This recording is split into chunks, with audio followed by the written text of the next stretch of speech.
see a lot of businesses of community, which is community based. But I think for me at Teraburi, where I'm doing the conservation work for the old traditional Malay house, I found out that the people in the East Coast, they are very creative, which is Moving Shepherds mentioned that in 1962 there's about 3,000 over songket waver in Terengganu. That's how creative. And after research about the Malay architecture, I see people, they are, but we never, probably never leverage from them. So when I started this kind of project, I see, wow, there's so many inventions that we left behind, probably after when the British came over in 1909 maybe. So we take everything from the West. But we have good invention, for instance, like the Malay architecture where the house is being built prefab. But nowadays we imported, IKEA, Sumo flat pad or Lego. So this is our invention. But I think we should go to go deep, to go to community. There we learn more, leverage from them, and then how we can innovate further to the next level. So from there, so it's a win-win situation. So I found out that even in the Malay wood carving, there's a lot of story behind that. Before Jawi being introduced, the locals here, so they try to put some philosophy, which is there's one philosophy I think is very rich. Dia berbunyi begitu in Malay, tumbuh berpunca, punca penuh rahsia, tumbuh tidak menejak kawan, memanjat tidak memaut lawan, tetapi menikah penuh mesra. So, but I think this philosophy is where you have to go back to your root of your own root if you want to, go to the next level. And punca penuh rahsia is belief in God, and the leaf of the flora carving, they never pierce to each other, meaning that no backstab their friends. And when they grow, even with the rival, they climb with full of friendliness. They don't clinching their rival. Meaning that in our civilization, there's work win-win synergy that I think in the modern era we may learn from Dr. Steve Covey, the 7 Habits. Read about both the secret, but we have all that secret. So how we should work or leverage from there. I think there will be. I think this can be a trend. You see how effort takes with some creative ideas. So we already have that invention. Okay. Daud? Thank you, Dr. Nazli. Assalamualaikum warahmatullahi wabarakatuh. Selamat datang. Salam sejahtera. First and foremost, on behalf of Baik Alamana, we are very thankful for having us today. We are a research center with a mandate to help the government to improve their policy, but we will always quarrel with them. We always give them headache. I just want to re-echo what Dina and Mr. has said, that our society has become so mixed, so complex, that it is not easy to transform. And just to re-echo what Mr. Alex said, our society also has a huge potential. So based on these 2 points, I want to emphasize what you always told the government. They always got their priority wrong. We have a very complex society. We have a lot of potential. We have huge potential. But their focus is always. We just couldn't understand it sometimes. So that's why when we are given the mandate to advise the government to be part of their policy making, to improve certain policies, we always told them, first and foremost, you have to really look at the society. You have to really look at what is actually the need. For example, when we were given the task to look at the rural area, how do we transform it? The first thing that came across their mind is that when we talk about rural transformation, we need more building. we need to transform the rural area to become the urban area. That's not what the rural people want, and that's not what they need. So the focus is always wrong. For that, it's all about more bridges, more roads, and of course those infrastructures are important. I'm not denying the importance of those infrastructure, but the focus is not that. So the first observation that we have at our center when it comes to society transformations or is that the focus of the government is not right. They really need to realign their focus so that with all the initiatives that they have, it will at the end of the day answer the issues faced by the society. I think for now that's all. I come back to you later. But then, Dato', Hi, thank you. Bismillah. Assalamualaikum warahmatullahi wabarakatuh. Thank you for giving me this opportunity, even though I wanted to come the day before, for your official opening. And thank you for allowing the sweets, the lozenges that I had in my mouth to go down. Okay, Alhamdulillah, with the topic given to me, for your information,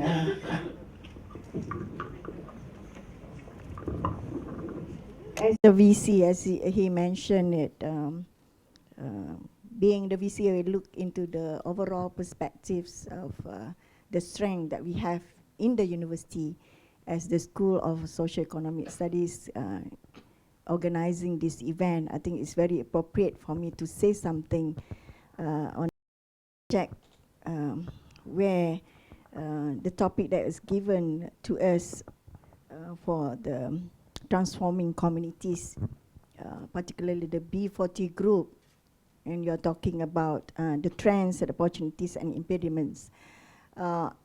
By nature, by specialization, I'm a physicist, okay?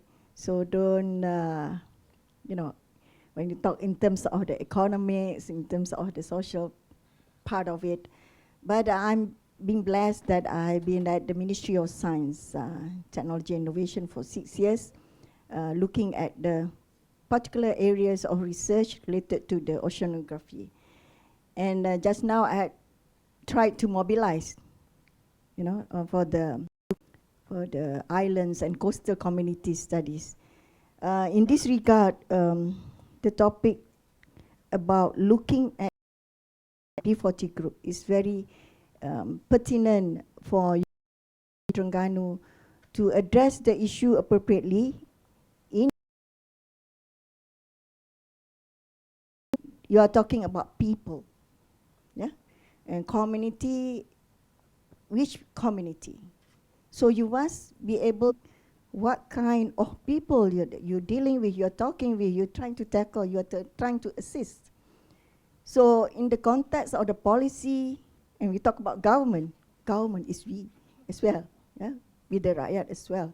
So you're talking about the setting that we have in terms of planning for the future. We want to do better every time. So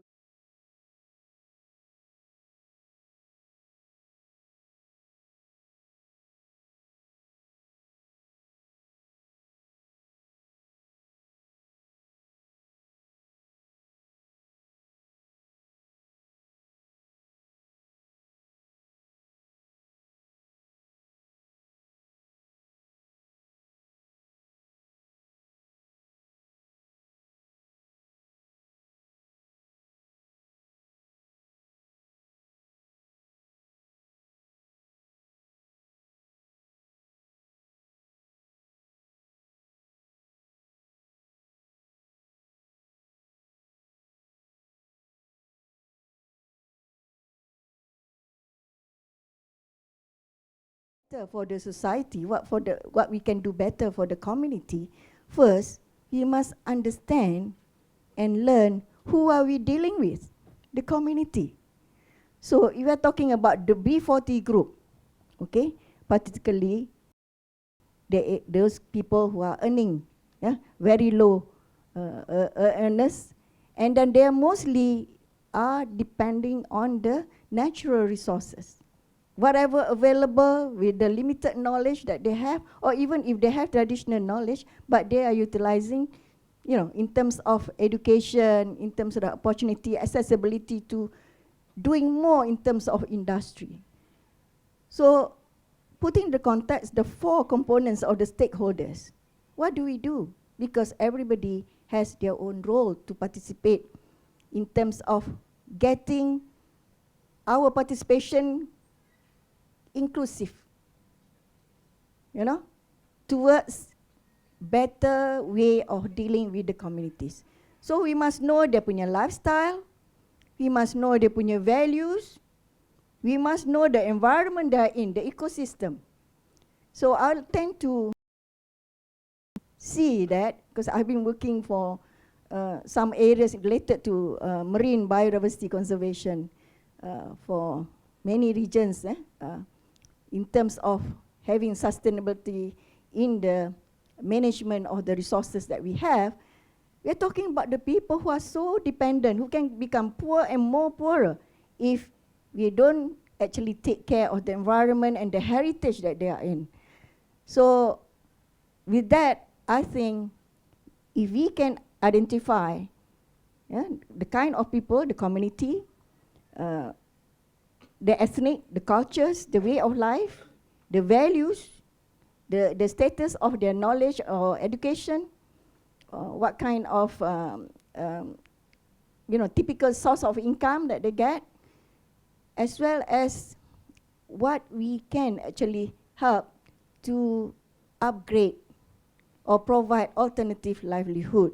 So we're talking about the youth, talking about different sectors of the group, the women, we can categorize. So I think putting on a plate to start with, actually you must understand what we're talking about. You must have appropriate and focus on which area, which target group that we are dealing with. So I think that's for my start. Thank you. The interesting thing about our roundtable today, because each of our panelists have a different background, and academically speaking, and also in terms of career, from corporate world to the journalist to the researcher, and of course academician. So we hope that this roundtable toward the end can blend all the ideas together and try to understand what needs to be done more on in order to transform our society, community to have a better life. I would like to go back to Dawood, because you mentioned the focus, different focus government put it to the society. So then perhaps you can share with us what should be the focus then, if you think that the focus is not on the right track. Okay, thank you, Dr. Nazli. As I mentioned earlier, that we always quarrel with the government when it comes to their focus. How do they channel the money to? Based on our research, currently By Almana is undertaking one huge exercise in Johor. We want to see how we can rejuvenate Johor rural area, because we think that rural area is very important, and they have huge potential that has not been effectively tapped. In fact, last 2 months, By Alamana had another conference with UTM. We co-organized that conference, just like what we did with UMT. That one was more specific when we talk about rural planning and rural research and planning group.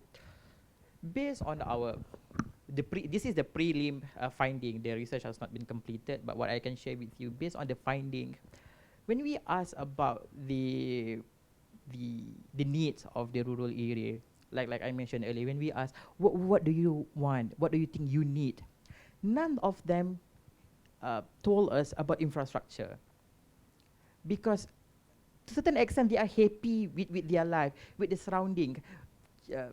We tend to think that the rural area being less physically developed, think nice, it's not a nice place to stay, but it is not. We found that they are happy there, but what they want is the economic resilience. because our society has this tendency, this mentality again that if you want to earn well, you need to go to the urban area. Would it be the infrastructure is also very important to spark the economic development in the rural area? Okay, that question has always been thrown to us, but I would say that question came with a very misunderstanding as how the rural economic work. The economic potentials of the rural area is not about providing services. They are not about providing housing and all. So why do we need all this huge, fantastic building? We don't need that. But what we need is the economic resilience. What I mean by economic resilience is that how do we come out with a mechanism that the rural people can tap on the pocket from it? We know rural people work very hard. They work day and night, but they are the less, the group with the least gained from all those activities. So what the government need to do when they want to intervene is not about building more physical infrastructure, but how to provide to come up with a mechanism that can make the rural people benefit from what they have. One of the focus that we have in the research is that to attract the youth to stay in the rural area, which is we found it at the from the get-go. We found it that this is an impossible task. How can you ask us to convince the youth to go back to the rural area and stay there? No youth, no young people want to stay in the rural area. But it is not the case, especially in Johor. When we interview young people, they say they do not have any problem staying in the rural area. But people move from the rural area to the urban city because there was no opportunity. There was no access to economic resilience. If you ask me, I came from an island. I am from Langkawi, Kedah, so I love staying in an island. Any Kedahan here? It was a beautiful place. It was a beautiful island. People from all over the world would go to that place to find peace to relax and all. But if you really want to talk about the opportunity for the youth there, there's nothing much. That's why when we face the rural people, we go to all this. Felda, for example, we still class Felda as the rural area. When you talk about Felda people, apart from Menore and all those kelapa sawit and getah, there's nothing else. But these young people, they do not want that. That's why when we were asked by the Chief Minister of Johor, for example, we have a group discussion, that we need to focus on this area. We need to come up with a new strategy where the young people can be attracted to stay in the rural area, to develop themselves. It's not about building physical infrastructure, but it's about giving the economic resilience. How? That is a tough question. Because it's not as easy as say, of course, I say you need to provide more economic resilience to the rural people. The question is how? One of the things that we propose is that not a fantastic infrastructure, but at least an access, a good link between rural and urban area. They just need the link. Because now I can safely say that the rural area and the urban area in Malaysia are not well connected. Number two, if you want to attract the young people to be in the rural area, having a good Wi-Fi signal is all they need. That's all. Not only in rural, in anywhere. If you want to attract people, having a good Wi-Fi connection is one of the easiest answer. Because it's not just for social purposes only. If you have good Wi-Fi connection, for example, economically speaking, it open to huge other potential, to all other connectivity, to all other engagements and collaborations. Okay. Talking about engagement, I think UMT has been engaged with the community, the older and the youth. The youth is also a very important in so many projects UMT engage with youth. So Doctor, perhaps you want to share with us what UMT done to empower the youth, also the community in the rural area, and what is the UMT vision in making those community, especially in the rural, have a better life? Okay. As I mentioned earlier, our role in the university is on education. Okay, so as part of the role of the academics and researchers or the universities also to transfer the knowledge to the community, yeah, be it at the age level of the school or like college, as well as the community at large. So there are several programs by means of having the transformation, the way that the university have to be relevant, at least in the East Coast or Terengganu here. We have launched this flagship program called it Social Innovation at UMT. By that,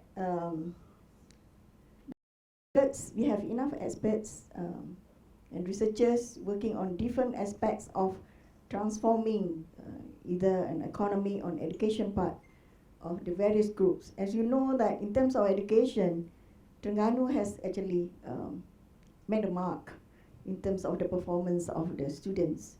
But of course, when you talk about those marginal groups, we still have to work on them, to avoid them keciciran, there are some of them that you have to address.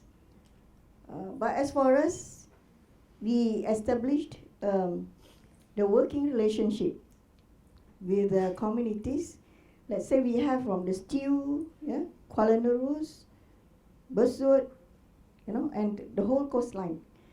Meaning that several projects, be it from the government as well as from the university itself, we have our own initiative in getting the staff and students be and mingling with the community, be it for research or just to be with them as part of mentoring, or actually assist them as part of Project Anak Angkat, foster families, to learn their life and to understand, so that when we do research, postgraduate research or the lecturer to go back to the research should be able to answer, to provide solutions for their life. So interesting, Daud, when you mentioned about how to have this attached to the need for the community to have this confidence in things. I will go in terms of the aspect of looking this as an ecosystem. Okay, if we look at the ecosystem model, you look at the people, the environment, the infrastructure, the climate, demographics, the whole gamut of it is actually consists of the whole ecosystem. So it is interlinked with each other. What the people do there, ecosystem, and it may not be resilient because you take it all. It's not sustainable. So again, in terms of looking at the Millennium Development Goal, we talk about sustainability. This university, we talk about our motto, Oceans of Discoveries, Global Sustainability. It's actually tells well what we are talking today, because we need to discover, we need to provide solutions, we need to talk about it, we need to share with the community and learn what the community problems are, and then translate back to the knowledge and then give it back to them. For example, some of the projects in the aquaculture, we have learned how to breed the prawns, udang kara, only the female, because the female is bigger, right? So our expert has managed to breed the female, and all female we have high productivity in terms of the economy of scale. So it's more values in terms of commercial. So some of our researchers at the Aquatrop also go to the community. Our students, when they graduate, they become their own entrepreneur and learn with the community, build the aquaculture farms, and then get the industry going. That's for one example. In terms of education, another aspect, we have the STEM project as well. We go down to the school, we have mentor-mentee program. That's how is our role going down to the different levels of people to educate, to transfer knowledge, and then let them be resilient. So I just would like to connect. Thank you.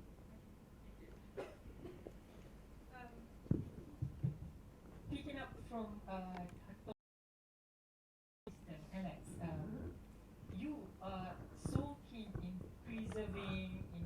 conserving and restoring local culture, local community heritage, protecting natural landscape and environment that have always been part of the community life. Why are these so important to you and also to, for example, to territory? Well, I'm into tourism business. When you're talking about tourism business, you're talking about content. We building, let's say like if you want to build some Universal Studio, you build the content. If content for 1 hour, then tourists will stay 1 hour. If your content is 1 day, then tourists will spend 1 day. So I see at my place at Puri, which is still wetlands. This is a wetland. And then working with the community. So that is a task part where community we have to educate them but we do have some local heroes that really appreciate the ecosystem, understand the ecosystem. So that's why we try to push them, and we work together with Petronas, state governments, and recently they are the one to being asked to build a boardwalk, about 600-meter boardwalk. And also recently, we have big project coming because of this development. A big project coming from Motek. They want to build tower, beach jetty, bedang ikan bakar, and so on. But the local protest until we managed to stop. And the local said, we better don't have this. We better don't have this 5 millions.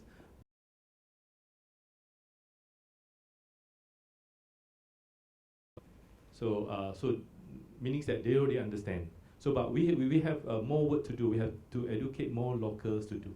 But when we're building the whole Setiu as a destination tourism, not only for tourism and a lot of other industry involved, we're selling the journey. For instance, at Rus Pulau, it's a scenic drive of Terengganu. It's very nice. They're famous with ICT, UCT. You all know ICT and UCT, right? And Dato said KLCC also. Yeah. So recently we have KLCC. So that place is booming now. So we slowly go in now to educate them to probably present more, better presentation in terms of food. They have nice fish market there. So we also slowly going in, working closely with the government. We have Unit Transformasi Ekonomi Terengganu Baru closely because we want like the household income from 8,000 in the year 2020. So we have to work closely with the governments. We have to really pinpoint which is not supposed to do. We have to keep fighting. Of course, with the politicians, they want big project, all those things. But we have to keep fighting with. We try to use environment. We try to use what UMT being study. We try to do that. So with that, we see slowly our community, for instance, like our boatman, Pak Zali. Last time he used to earn about 800 ringgit a month fishing.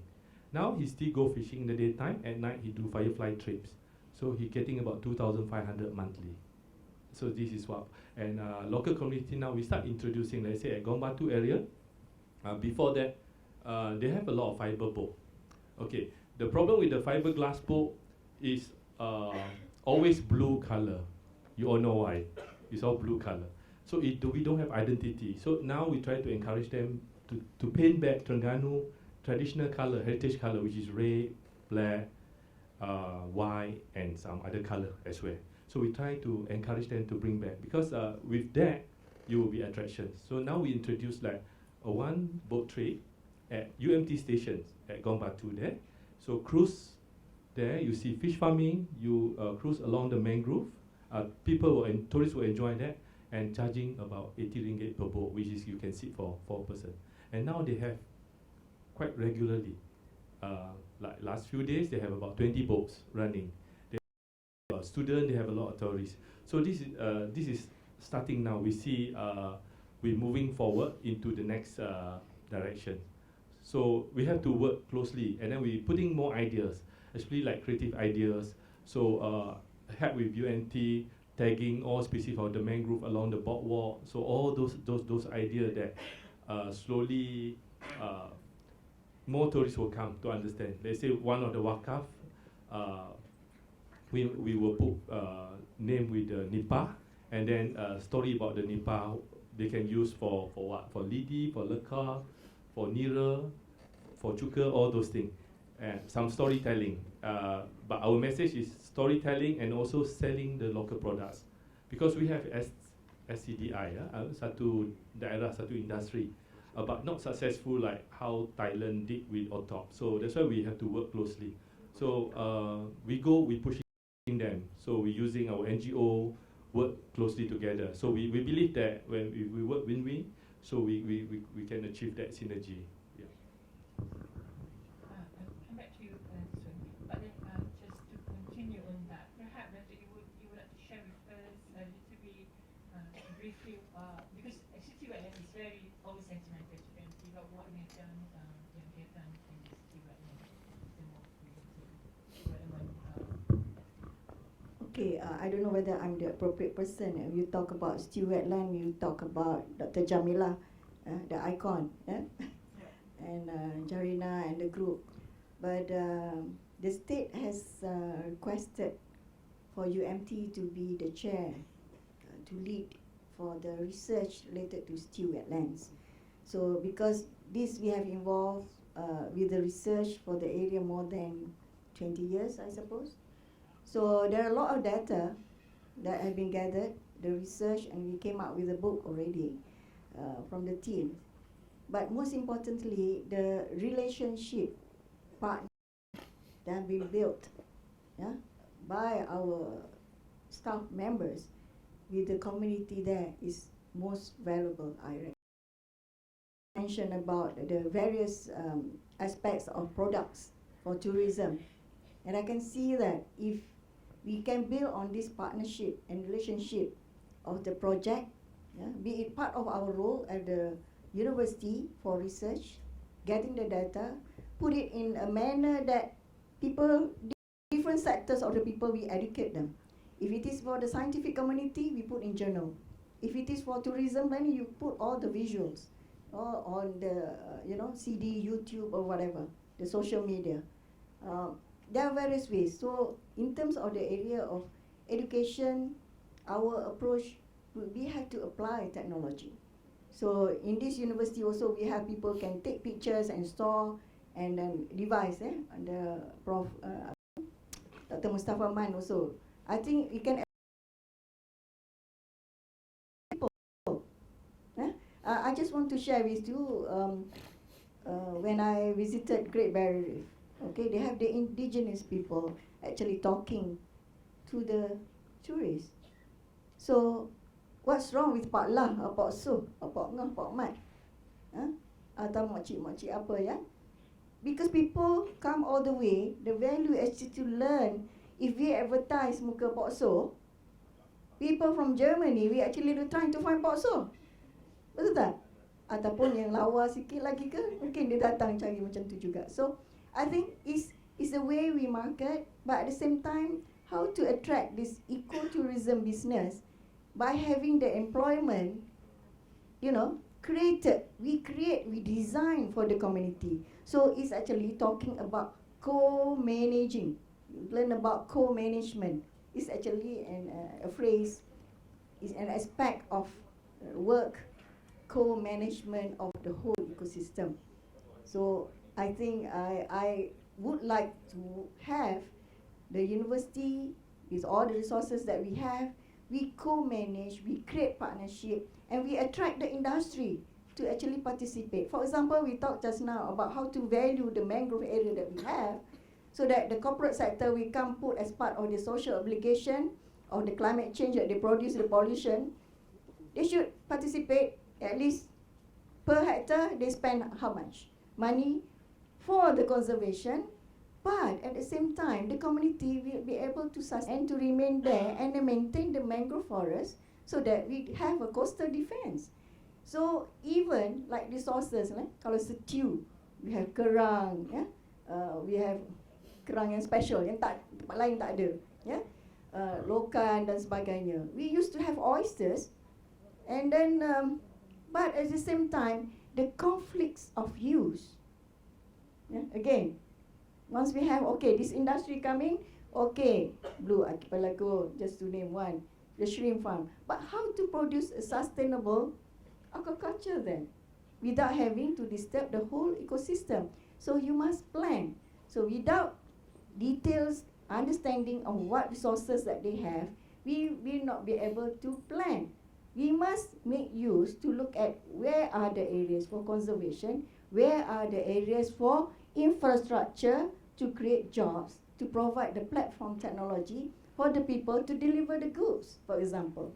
So these are basic needs. It's not how to balance actually the sustainable development and to develop the area, but the most importantly, the inclusivity, the participation, the what you call it, the voice from the people themselves. What do they want? Yeah, for their future generation, so that their youth, their children won't have to go to the towns. They can remain there, you know, be part of the tourist guides, for example. So UMT, only a few days ago, we launched the tourist guides, nature guides, because we are based with nature. So if we have more youth, don't have to go there, they still remain in their own area or where they're familiar with, and then they like marine science, for example, studying at UMT, they become the nature guides and iconic people to be pasted to your brochures of advertisement for ecotourism. So I think that's an area where university will provide all the information and data and work closely with the group and the community and put the community in the forefront. Because we may be thinking that, you know, part of the scenery, but remember to put the faces, not only the scenery without people, but the people's faces. So that's, I think that will be an attraction. Thank you. Everybody talk about you. Yeah, based on your website, Gina, based on the Iman website, it seems that Iman have been carrying out quite a number of program for you. So can you share with us the state of Malaysian youth today? Okay. I'll just explain a little bit what Iman is about. Yeah, Iman was founded last year by a bunch of friends, me, Alta, Nick. We're basically like you. It's just that we can't do our masters or PhD because we can't get funding. Simple as that. You know. And the reason why, it's not that we didn't want to go to local university. The work that, especially Nick and Altaf and Derek and all that lah, and Hisham, Nazrin semua, the work they do is very, very specific. It is actually on counter-terrorism. So here, to go to university, you have to be in the military lah.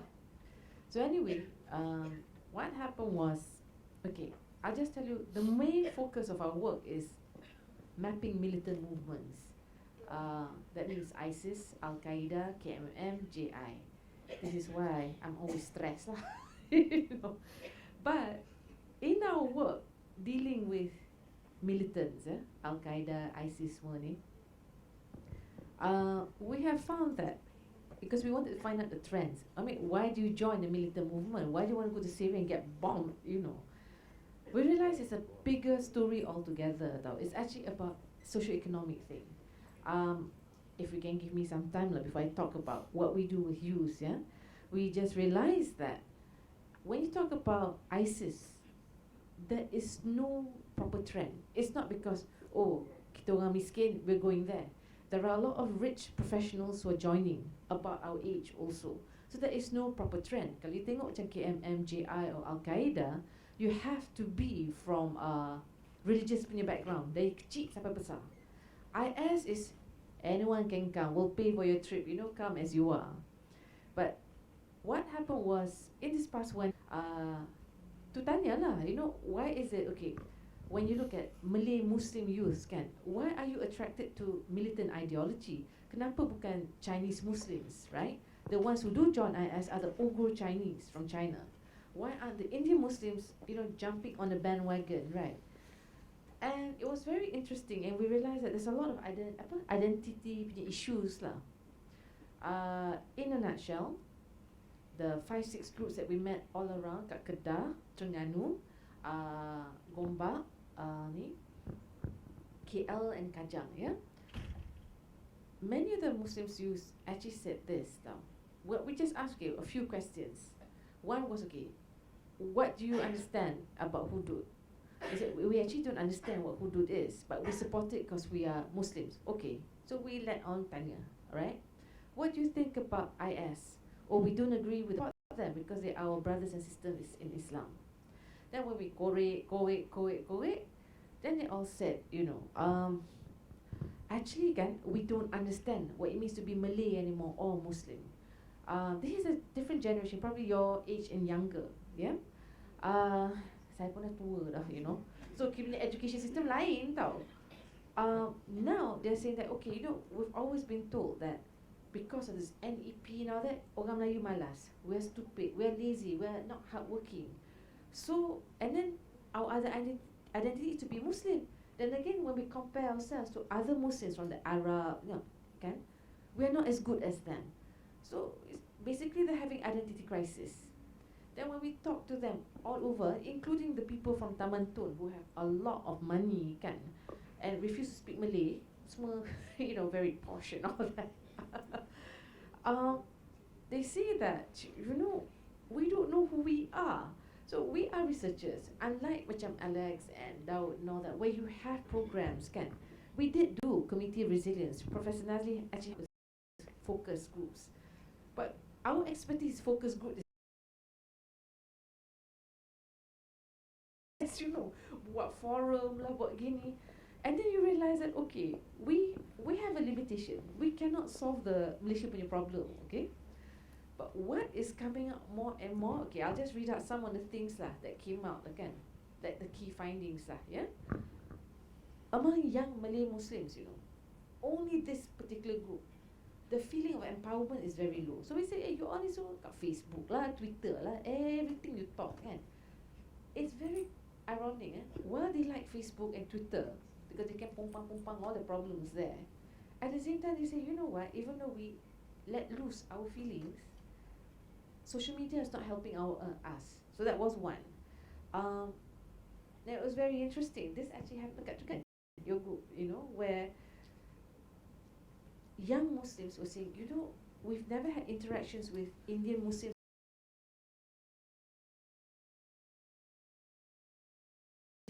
I said, oh no, totally divorced. They don't move out of Terengganu. They want to meet other Malay Muslims from other states. So going, okay, they want to interact, but they don't have, okay? They're very cynical towards politics and political process. They feel that religion kat Malaysia is politicized. That's why they like the IS model. Come as you are. It doesn't matter lah kalau dulu you were naughty ke apa, kan? They accept you, Then, to them, they say, religion, Islam is very, very much part of their lives, though. But it's also very complex. And they say, we are not religious scholars. But how do you deal with this identity? Okay. Last is that, despite class, geography, they kata cross-culture exchange is very, very low. So we said, what do you want us to do? We are doing research. We can't give you scholarships, we can't give you all this. What are you looking for? How this would affect the community? I think that, okay, when you talk about affect the community, in general Malaysians, and this goes across the board, we say a lot on Facebook, but in real life, we just do our own thing lah. Kerja, balik, have family, full stop, right? But I think that when we look at it, it will come to a certain point where the younger generation will, well, I wouldn't say explode lah, but they will implode because they feel we are very disempowered. Is this our lives? Okay, I mean, surely there's something a little bit more, They also feel that the whole community, especially, and this is why I feel, especially this is my little pet project, that religion in Malaysia, especially among Muslims, is very class oriented now. Like budak-budak yang out of Taman Tun say, the other Muslims in Malaysia, they don't look at us because we only orang kampung. We're not even part of this Ustaz Azhar Idrus punya group tau. We're really this, and nobody understands us. So how do do you assimilate? They don't know how to assimilate. And this is very, very worrying. When we went to Kedah, Kedah tu memang lah. We actually, what the researchers actually state, in the kampung that had a few militant graduates, you know, it's actually very, you're right though, they don't want a different life. They like their life. They don't want, that. But at the same time, they feel that, well, kita ni sekolah pondok. We're not that sekolah asrama that's under the government tau. Totally detached from the rest of Malaysia. So they go out, they say, well, ni sekolah pondok. Balik-balik ni pergilah, UTM ke sekolah vocational. And then they go back to the kampung because they feel they cannot even assimilate with the Malays in semi-rural areas. Dia rasa gitulah hidup dia. So the assimilation is very, very important because they cannot even. And for them to come to KL, macam we all pergi Singapore kot, or maybe Disneyland for those of us who have money, right? They come to KL or even more urban areas like Penang, maybe even Kuantan. They cannot go. When the researchers were here, they met a bunch of young people yang tengah roller skating kat bawah. Tanyalah budak ni, what do you do? We roller skate. The whole day, whole night you roller skate. Yelah, tak kerja lain. Roller skate. Oh, tak pening ke? Then you talk more and more and they indulge in what you call social problems. But when you ask social problems, I mean, I know we're all adults, tapi malu sikit lah kan. Why do you do this? Okay? Because we are bored. Do you derive any pleasure from indulging in this social, we don't derive any pleasure. It's just that we are so bored, we have nothing to do. I'm really sorry, I really have to stop you because I would like to take one or two questions because we only have 10 minutes. Yeah, sure. It's very interesting when you talk about the youth. I think I just do. My thinking is that when you're addressing about the current generation, the Y generation, and because they are also our clients, the students are coming into the universities. But out there, those who are not coming to the universities or even those who have dropped out, is the challenge, the impediments for the community in the future. So I think you have pointed out the direction of the community for the future generation, the possibility of the trend to lose their identity. I mentioned earlier about the people, we talk about values, okay? So some of these values about family, respecting, diversity, respecting other people, values about this is a very multicultural society, probably less of the patriotism. You're losing all those, and then you discover yourself that you are having this identity crisis. So we need to steer them in the appropriate direction, and then what are the things that we are supposed to do? These are probably could be the next point. Okay.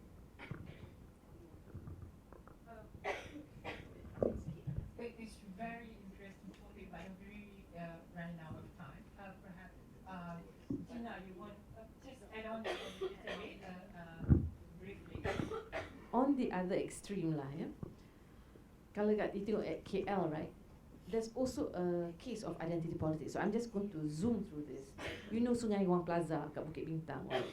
So there you have all this, the cheap hair salons. I like all these things, I like to, anything that's a bargain, I go.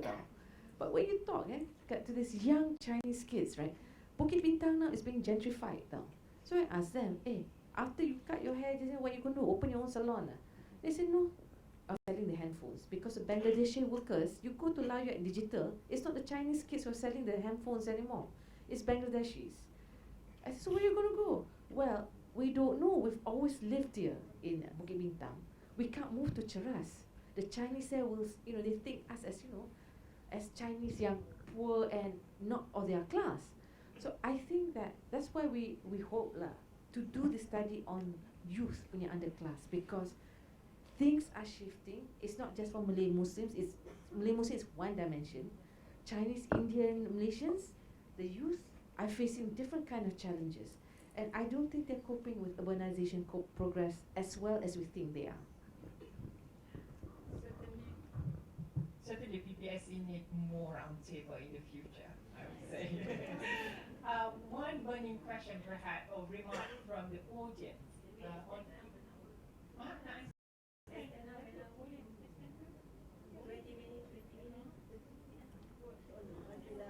Okay.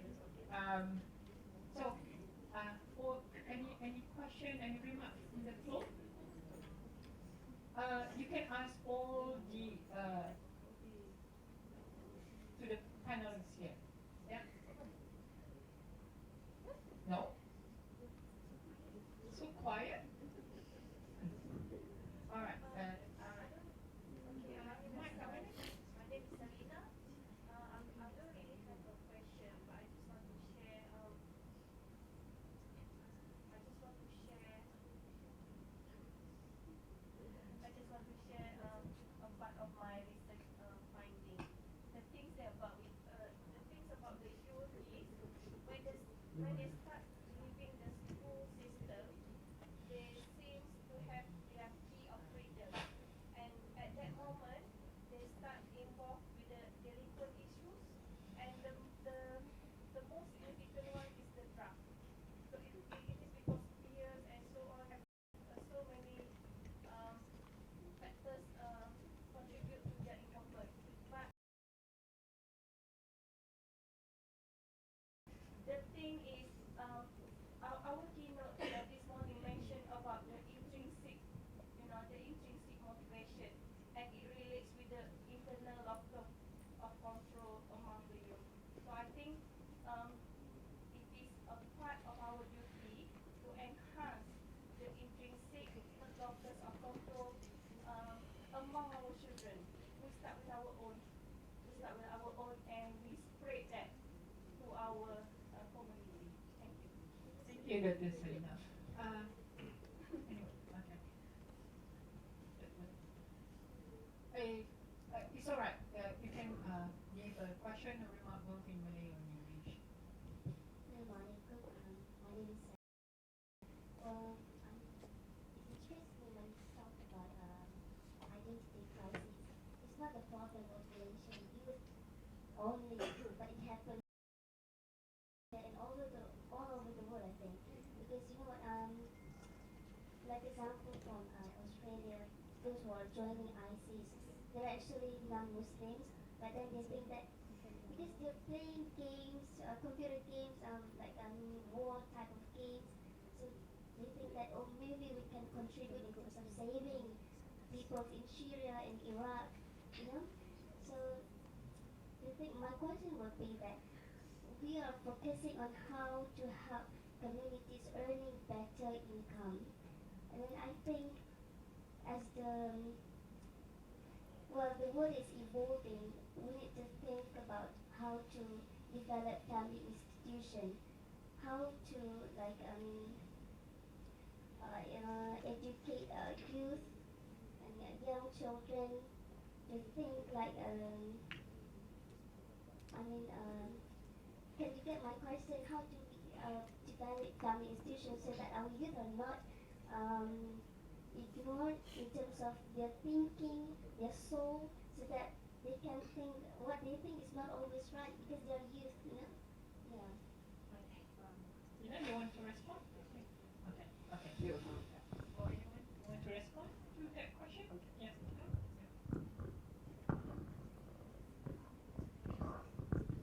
When you mentioned about having better or high income, I remember one of the arguments or one of the quarrels that we have with the government when we blatantly said that the focus of becoming the high income, the high income nations was wrong. So we were like, are you sure? Yeah, the focus of becoming high income nations is wrong. People do not want more money.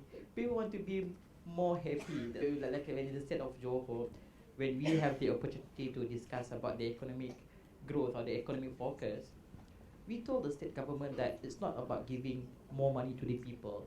It's all about having their life more sejahtera, more happy, better in terms of of their social mobility, in terms of their communication, in terms of their engagement with their peers and all. So that's why when we were asked the question, when we were arguing with the government, that when we say that their focus, again, they got it wrong and they want to make us high income nation. That is one of the reasons, because people do not want high salary per se. They want better life. So I think it's still quite argue whether we follow the Scandinavian model or we follow the American. You want a lot of money or you want a kind of more like happiness. You want to be Danish, like more happiness is more important than money. But you ask the people in California, they say no, we want money, we want big mansion. So yeah, money. That's the same money and happiness. It's kind of a combination. Ada? You wanted to respond or no? Yeah, okay.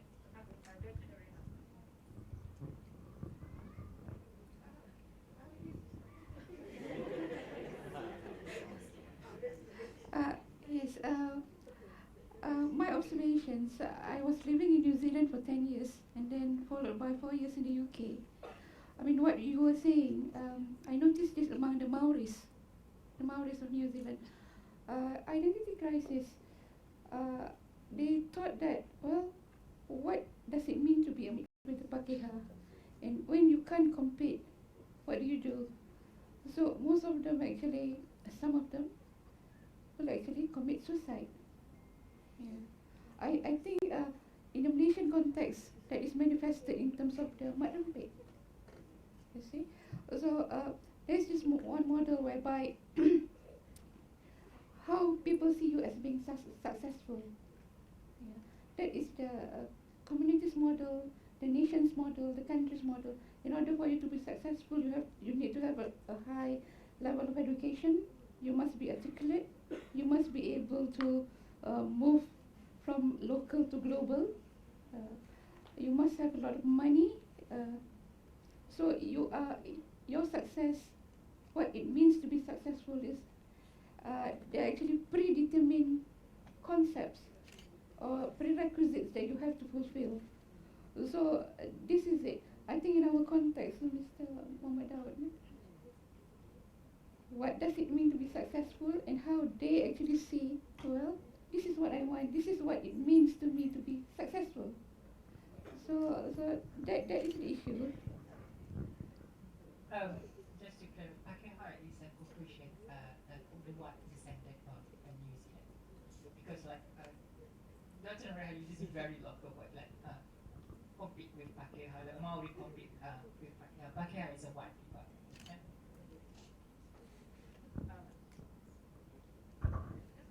Alex, you would like to respond? Well, I think basically if you see the youth, for instance, in this Terengganu, Kelantan, they go to mat rempit, drugs, so mostly the one that left behind in the school. And then they will go to fishing industry, and then they will start take all this tablet and then go rempit all those things. So so actually these people is the one that we category normally as a creative people. They are more right brainer than left brainer. So but probably we don't really guide, probably from our school system, like you're talking about Danish, from Finland, or their school system start from the small, they learn how to do craft, or so they become very skillful. I think the school system, we need to do some correction on that one. Then we can have less mat rempit, all those things. Anything from the floor before we go? Or everybody wants so not really? No more. Okay, Tani. Hello, my name is Romani, and my area of specialization is in counseling. Yeah, so okay. Regarding to the discussion, and I'm actually this is my opinion on this issue. It's about the vacuum within as a person,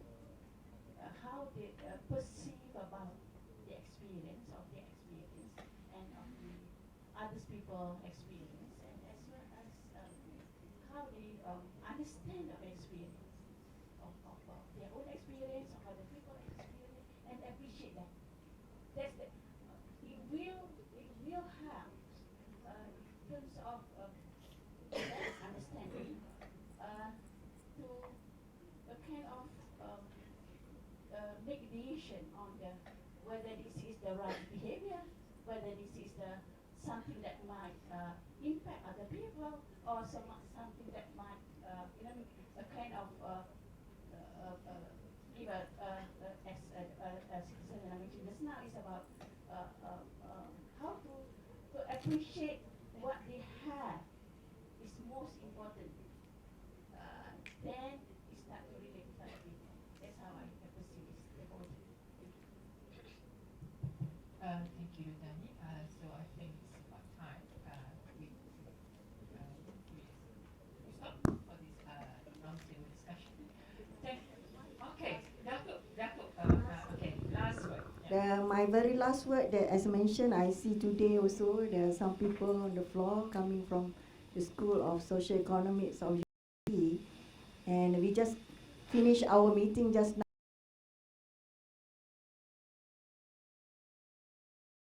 Special research group, research team, we park at the school of PPSC, and we feel that we should be leading this the center. So a formalized center we should be able to establish, and we see that have this forum, regular forum, as part of the business of the PPSE and the group for the B40 particularly. Okay, inshallah. Thank you, Datuk. So once again, thank you so much for joining us. Now, Anas, Datuk, and Dina. Back to the chairperson, Dr. Nurul. Thank you. Dr. Nazli and distinguished panel members. Now I would like to invite Associate Professor Dr.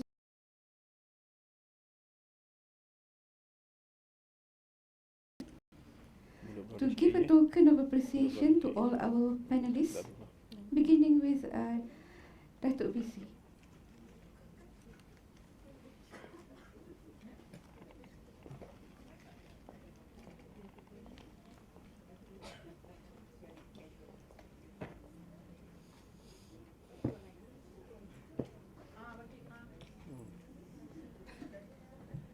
Bagi orang lain dulu. Oh, lain dulu. Okay, okay. Okay. Okay. Can we start off with Mrs. Dina Zaman first?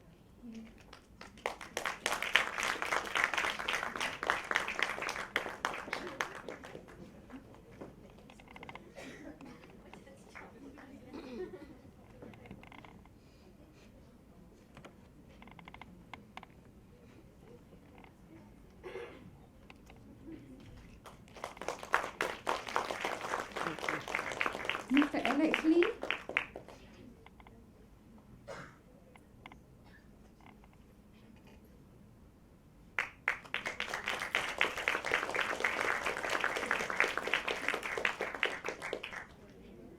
And Mr. Muhammad Daud.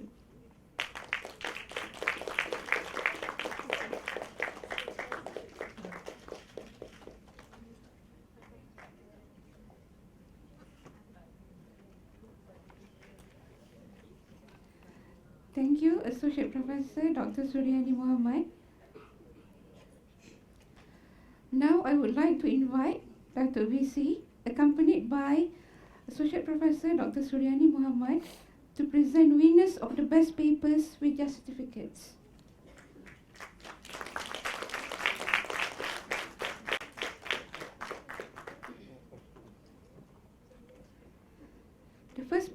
The first best paper goes to Dr. Yarina Ahmad, Denise Cuthbert, Dharma Al-Makalam, and Sarah Naina.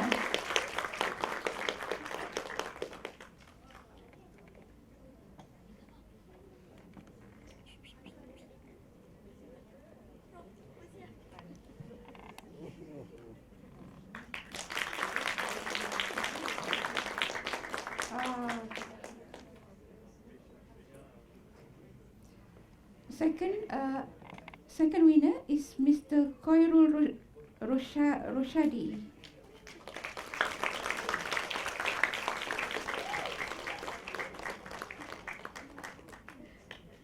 Ah.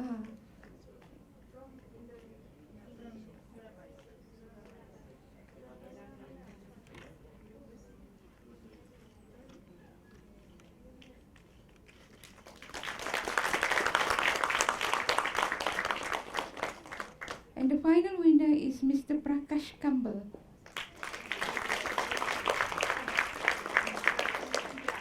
From India.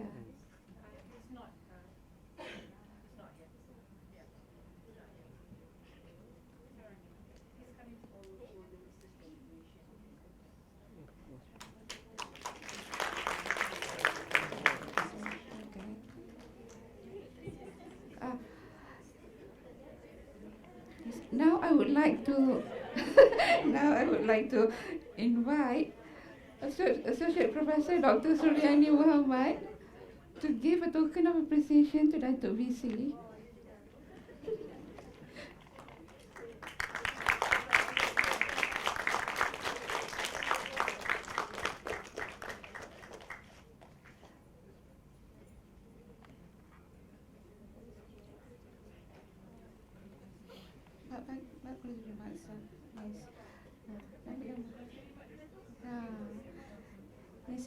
Now, let us hear a few closing remarks by Datuk VC.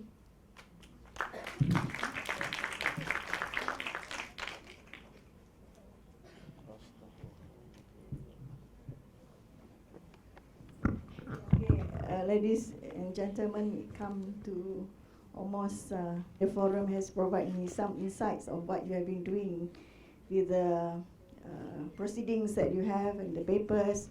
I think this is a good start, yeah, for all of us to address the real issues. Okay, if many of you, by doing research, translate the findings, and then putting the ideas and knowledge to practice, especially to help others. You're talking at the community, of which they need help, be it the youth, with the people that have, with the lack of knowledge and tools. It's up to us. So I just hope that Allah, God Almighty, help all of us, giving the strength to continue the good work. And I would like to congratulate the organizer, especially the speakers and participants who have been here, and actually, especially my colleagues, panel speakers over here. It's interesting. I know Lee for some time. You're doing on the coastal and island studies and talking about the issues about the youth and the drugs and the social ills that for Terengganu for a long time. So I think we turn around if we can put more insights, knowledge for values, talking about how to inculcate values in the society, and then to translate that, doing it for the betterment of the whole organization, the whole nation. So I think this is what Malaysia needs. If we can translate from the School of Economics and Social Studies of UMT, if they can make a difference for the East Coast of Malaysia, because we are actually doing some of the work with the ECR, DC, to transform the fishing community and to translate that. But most importantly, we have to balance the political needs. So as a researcher, be focused, say out what you have to say, even though sometimes it's really difficult. You know, you have to put a black face, but continue the good work. And then I would like to encourage everyone to speak up your mind and put it positively your energy and direction for the betterment of knowledge and education, yeah, for this country and global worldwide. Yeah. So again, for those who coming from overseas, I'd like to thank you again, especially you also going back. You know, I mean, we have some work, and we're going to strengthen our program with Indonesia, particularly. And we work with Bangladesh also, translate that how to the youth, the graduates, to actually go into industry and helping the community. If we can create these examples of what you are doing in Indonesia, in India, and all those people who have attended here, by sharing your knowledge, I think we can enrich more and more of our knowledge and to put into practice for the communities. So with that, thank you again. Have a safe trip back home. Enjoy Terengganu. Yeah? And congratulations. Thank you. Assalamualaikum warahmatullahi wabarakatuh. Thank you very much, Dato'. Before we go for our coffee break,